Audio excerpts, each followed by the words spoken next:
నేను ఆజ్ఞాపించిన సంగతులను చెప్పవలను.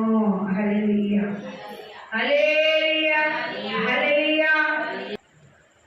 ఆయన ఏలుబడి యందును ప్రత్యక్షమైన యెహోవా వాక్కు ఇర్మీయాతో చెప్తున్నాడు. ఇర్మీయా, ఇదిగో నేను గర్భములో పుట్టక ముందే ఆ యొక్క పిండంగా ఉన్నప్పటికీ నేను ఏర్పరచుకుంటే ఈ భూమి మీదకు వచ్చాక నిన్ను జనులకు ఆ జనముల యొద్దకు నేను పంపడానికి నేను నిర్ణయించుకుంటుంది అన్నాడు. హల్లెలూయా, హల్లెలూయా.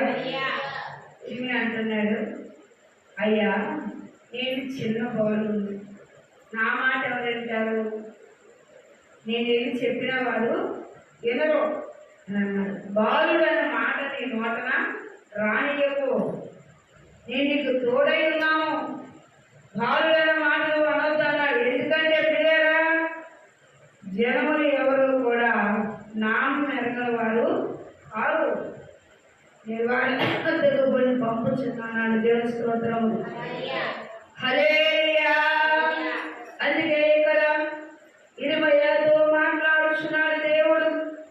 ఇర్మీయా అంటున్నాడు, నేను బాలుని, నేను నన్ను పంపవద్దనుటకు నువ్వు పోవాలని నీకు ఆజ్ఞాపించిన సంగతులు చెప్పవలనయు వారికి భయపడకు, నిన్ను విడిపించడానికి నేను తోడై ఉన్నాను.